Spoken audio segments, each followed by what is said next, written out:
On vous avait dit qu'il s'était passé des trucs de dingue et que ce match était valait le déplacement. Je ne mens jamais. Quand je dis c'est fantastique, c'était fantastique ce match. Incroyable. Ce n'est pas Calvo Della, oui, c'était absolument fantastique. Ouais, gros match en Real qui revient. On sent des joueurs qui retrouvent cet impact. Les Bellingham, Vini qui a été absent des terrains. Et on le retrouve encore là, présent. Donc le seul bémol, c'est la blessure de Kylian. Ouais, le Real qui est 18e à l'issue de ce match. On rappelle que la moitié des équipes jouent demain, donc ça peut encore bouger bien sûr, mais se donne un tout petit peu d'air pour aller chercher les barrages. Peut-être vise-t-il encore un peu plus que les barrages, encore le top 8, ce sera difficile. Le point noir, effectivement, c'est la blessure de Kylian Mbappé. Problème musculaire, on va voir sur les images le moment où, sur cette caméra isolée Canal, le moment où Kylian Mbappé va ressentir la douleur. Et en fait, Carlo Ancelotti a confirmé ce soir que c'était bien un problème musculaire, ce qui est rarement une bonne nouvelle. C'est rarement une bonne nouvelle. La cuisse gauche annonce les médias espagnols. En tout cas, il se serait tenu la cuisse gauche, sachant qu'au mois de septembre, sa première blessure au Real, c'était déjà à la cuisse gauche. Après, il est sorti tôt, donc peut-être a-t-il réduit l'impact. Oui, c'est juste à signaler que c'est un joueur qui se blessait vraiment très rarement. Donc il doit être forcément soit fatigué, comme il le disait, soit aussi tendu par tout ce qui lui arrive en ce moment. Mais je trouve que rien n'arrive par hasard. C'est un joueur qui se blesse vraiment très rarement. Par contre, il revient très vite d'habitude. Espérons que ça ne soit pas un gros craquage quand même. Ne pas revenir trop vite non plus. Non, ouais, peut-être, mais je trouve qu'il a une fibre musculaire assez particulière. On annonce 3 semaines, il met tout le temps 10 jours de moins. Encore. Ce qui est dommage, c'est que depuis qu'il est à Madrid, il y avait eu un mois là, en septembre où il avait enchaîné 5 matchs consécutifs en marquant.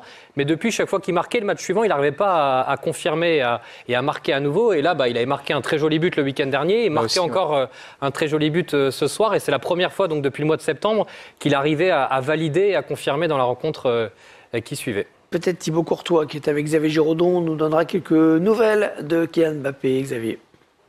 Oui, dans la saison du Champions League peut-être. Oui, je crois qu'on a eu 2 défaites enfilées contre des rivales qui sont forts naturellement, mais aujourd'hui, naturellement, dans les positions qu'on était, on devait gagner. Et si c'est un match difficile à Atalanta, qui sont en tête de Serie A, qui jouent très bien, qui sont très offensifs, c'est une chouette équipe de jouer, mais c'est pas facile et c'est une grande victoire pour nous.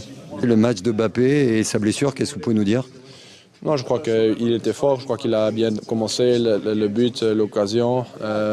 Et les blessures, je ne crois pas que c'est grave.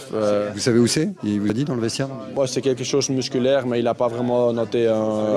Il disait que ça juste a chargé un peu, donc je crois qu'il a fait doucement. Il a dit, OK, c'est mieux d'arrêter maintenant au lieu que ça pète. Donc je crois qu'il a fait bien. Peut-être qu'il ne joue pas samedi. J'espère que ce n'est pas grave et que la semaine prochaine, il peut être là.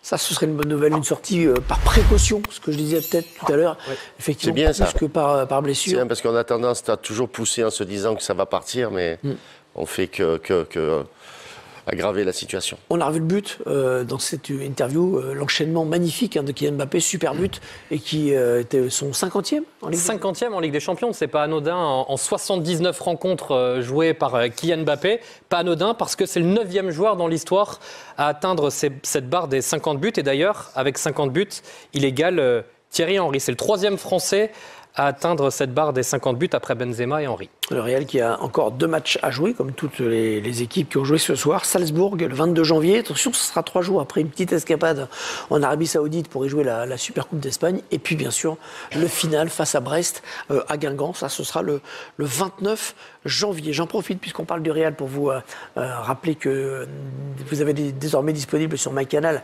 le dernier numéro de Canal Foot Manager, l'émission magistralement menée par notre camarade Gauthier, consacrée à Carlo Ancelotti, le manager le plus titré en Ligue des Champions de l'histoire du foot. Management humain qu'on lui prête, mais aussi tactique. Et les deux. On parle de tout dans ce nouveau numéro de Canal Foot Manager. Et puis un autre